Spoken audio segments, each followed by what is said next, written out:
So I just thought this would be fun, now that it's been several years since the pandemic. Just a fun little Ask Reddit. What was the weirdest part of the pandemic? And I just kind of want to know what you guys thought the weirdest part of the pandemic was. Like when the pandemic was like in full swing, what was like the weirdest thing to you guys? Want to know what the weirdest thing was? Weirdest part in a good way or a fun way? Maybe both. Like just, I just think sometimes when I think about it, I feel like I have like disassociated because I can't believe we even lived through a pandemic. Yeah. What do you think, Ray? I mean, we're in the history books right now. I think the weirdest thing is I didn't get the memo that somehow toilet paper was going to be this most sought off item that everybody was like. It was like you need this to survive. Everywhere was almost out of toilet paper. I wish I would have got the memo about that because that shit was fucking crazy.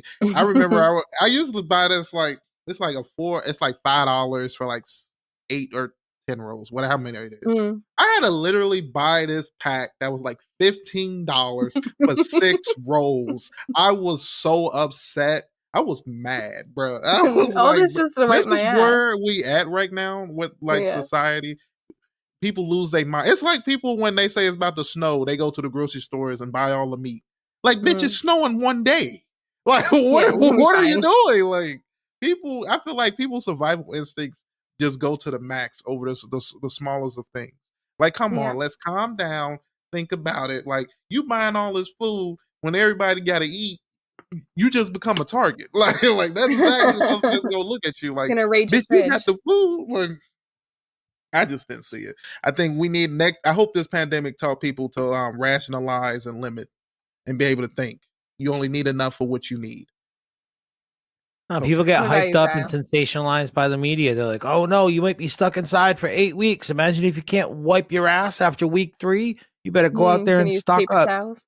I think I know the answer to this question, but do either of you guys watch South Park? Like keep up with current day South Park? Oh, yes, I do. All right. So Rayshawn, did you see the Japanese toilet episode? Yeah. The Japanese toilet episode of South Park in season 26 that just came out. It basically is just a fancy bidet with like, some nice songs and all sorts of... They talk to you. Yeah, they say all sorts of shit. And this episode of South Park, starts with Randy Marsh buying one of those toilets and eventually going on to take on the toilet paper industry, which I have to say, I did not realize that 70% of the world does not use toilet paper. 30% of the world does use toilet paper, and the majority of that 30% is the United States of America. They have a real squeeze on our wallets and our assholes. And that point in time with COVID was very much an example of that because we weren't all about to get a bidet all of a sudden or go run the garden hose in through the window to be able to clear our assholes out. So I don't know. The toilet paper stuff definitely had me annoyed, but I don't know. I kind of went back and forth on a few of the things. A couple of things that just annoyed me and made me irrationally mad. Obviously, masks. I hate wearing masks. They make me feel uncomfortable. They make my glasses fog up. They make me irrationally angry. But we all had to deal with that. So not a very common or it's a super common complaint, right? Plexiglass everywhere really freaked me out, especially when I saw it and I felt inconvenienced by it because I now had to talk like this to the person on the other side. But then I took another 5 seconds to think about the plexiglass setup, and I was like, this really isn't doing anything for us. This again is all performative shit.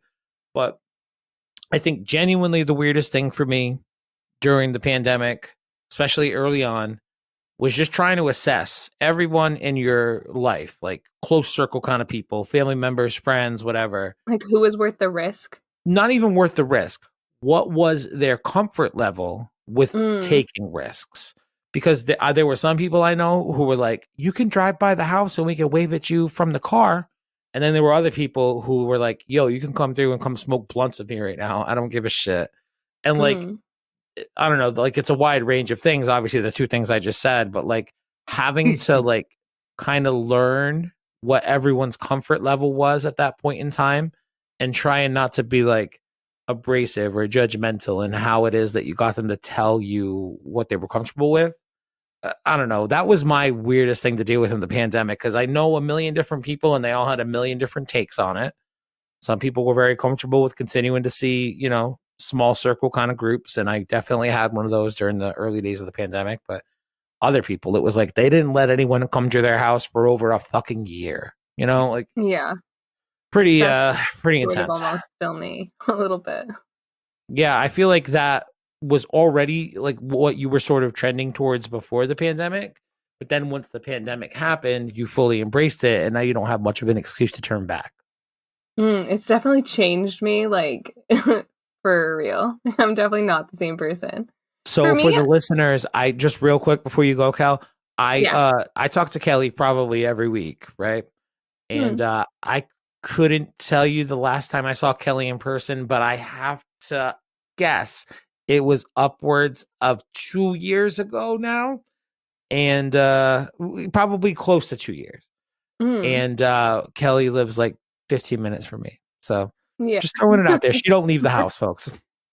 Well, let's just let me paint you a picture of the weirdest part for me was the beginning when people didn't really know like that much about how it was spreading, because I had seen this shit coming from a mile away. I had already been stocking up on I remember when you told me about it. Kelly was the person to warn me about coronavirus before it came to the US, for real, because I had seen it on Reddit, and I'd been watching videos of China, people in China being locked into their apartments. Like, it was really scary.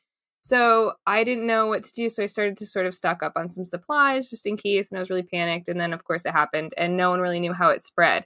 So for me, it was so crazy because I have 2 kids. And one of my kids has epilepsy. And the pediatrician was like, we don't know what will happen to her if she gets COVID. Like, this could be like deadly for her. We don't know. And I was like, fuck, right? And they were little. So for me, it was so crazy because I remember I just was doing everything possible to not bring it home to my kids. So I was crazy. I was genuinely batshit fucking crazy. And I think it's definitely still affected me because I would go to work. My office is more than 200 people and everyone worked from home except for 6 of us. We were spread out through the whole building. We couldn't walk around without a mask on. I would come home and I would immediately take all my clothes off and put them in the washing machine and take a shower because I didn't know if it like spread on your clothes. I didn't know if it was in your hair. Like, people were talking about like nurses would come home from the hospital and they would have to like shower because it would be in their hair. So I'd be so freaked out about that. And then the craziest thing I did genuinely is I would order my groceries. And then before I brought them in the house, I would disinfect them outside on my front steps. Like, I didn't want my kids to get sick. I was like so convinced that if like my kids were exposed to it, they would die. So I would disinfect I used Lysol and like wipes and stuff. And I would wipe off all of my boxes, like my jugs of milk, and let them sit and dry before I brought them in the house. Like, it was crazy. And I did that every time I ordered groceries for several months until they were finally like, oh yeah, it doesn't really live on surfaces. And then I was like, phew. You sound like Mark Maron's manic ass. Yeah, that's pretty impressive that you used to wipe down all of the groceries, but pretty everything, much because I was just so afraid. I was like, what if like she gets sick and she dies? I would kill myself. But then I couldn't kill myself because I have another kid.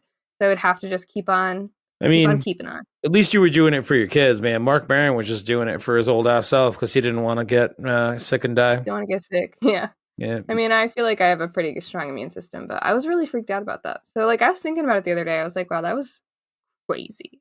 Like, that was top tier crazy. And like, I'm now in therapy 3 years later. Wait a minute. This is news to me. You were in therapy prior to COVID?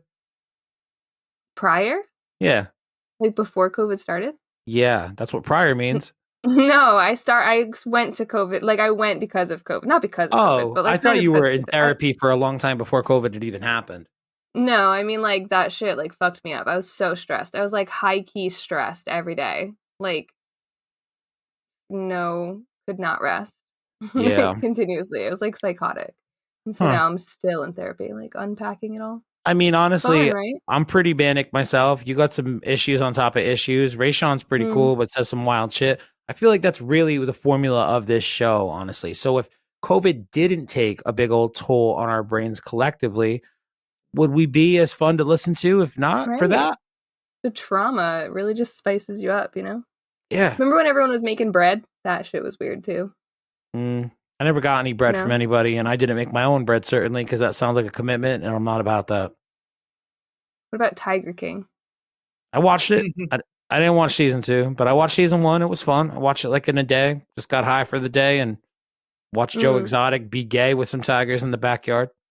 That was honestly such a great show. How many things got popular during COVID and that are no one had shit to do? Honestly, like the weird thing 3 years later, or just over 3 years later, is like how much time has passed, but how much time doesn't feel like has passed. Is that like how much time has passed in like seemingly the blink of an eye? Like it does not feel like it's been 3 years. And I'm sure part of that is because, I'm in my, oh my God, I'm going to be 34 in like a month or two. So I'm just getting old, right? But like, I don't know, just like the tunnel vision of like get to the next day that I kind of felt instilled in me during COVID. And through like the employment changes and the self-employment to employment to like all the stuff that happened during COVID. It's just crazy to think that one, it's been 3 years, but also it's only been 3 years. Like that's probably the weirdest part about COVID to me. The coin flip of it feels like forever, but it also feels like the blink of an eye. So I think this. Now I think about it, I think this was the craziest thing when they had those news articles or videos of them throwing the bodies into the holes. Oh, that was crazy. I was like, that was crazy. We living through some shit. My sister lives in New York City, and she said that there would be refrigerated trucks on the street for bodies. It was crazy. On a positive note, it was wicked cool. It was the stimulus checks. I think that they got people, they got people like used to a really nice, cushy way of living, and now people like are like, "What the fuck?" I have to. Kelly, are you out here throwing right-wing propaganda on these airwaves right now? I'm into it. I want more stimulus checks. No, dog. Every idiot in the goddamn world thinks those stimulus checks are responsible for the inflation. And not the fucking astronomical amounts of fraud that were taking place during the PPP loans. No, that's not what I mean. What I mean is that they gave people stimulus checks, and the average American suddenly realized what it was like to have disposable income. And now we're back to like working, and people are fucking pissed off. You don't mean STEM, Cal. You mean the upgraded COVID benefits that people got through things like unemployment and things like that. The stimulus, sure. For like $1,400, $600 thanks Joe Biden. Like, yeah, that happened. But the inflated benefits from people who were going to make less if they were still working their job, that's when they were like, holy shit, this is what it's like when I get paid what I'm worth, even though ironically I'm getting it while I'm not working. Yes. And now we're all like, honestly, people that are trying to get their employees to come back into the office, and they're like shocked that no one wants to work in the office anymore. It's like, bro, like we are living off pennies. Like, fuck off. Well, yeah, they took away the commute for us for the first time in our lives, and it's like, holy shit, this is what it's like when I don't have to spend an hour going in and an hour going home each day, and have to go out and buy lunch or whatever the hell it is. Like, yeah, it's way different. But I think the other thing that's sort of understated about, I don't know, not only like you don't want to come to the office, nobody wants to work. Like people so often look at like openings at like a restaurant or a gas station or a help wanted sign, and they think nobody wants to work. Motherfucker, like over 1 million people died in our country. And who do you think those people were? In a lot of cases, old people, yes.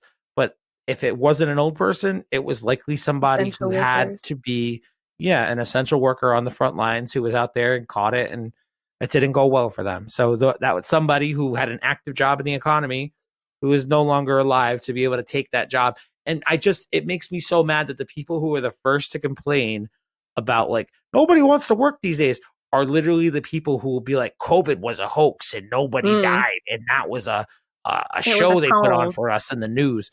Like, why do you think there are so many open positions in the fucking country right now, you dumbass? What kind of fucking detective work do I have to like try to get you to do to figure that out? Like everyone thinks they're a goddamn detective and does their own fucking research, like they're Batman with Google or YouTube or whatever, but they literally can't put that one and fucking one together to make two. And it's so fucking frustrating to me. Anyway, that's a real fun way to round out the episode. Fun. Yeah, I'm angry. I'm gonna go fucking drink and punch a hole in the wall like a true Kyle does.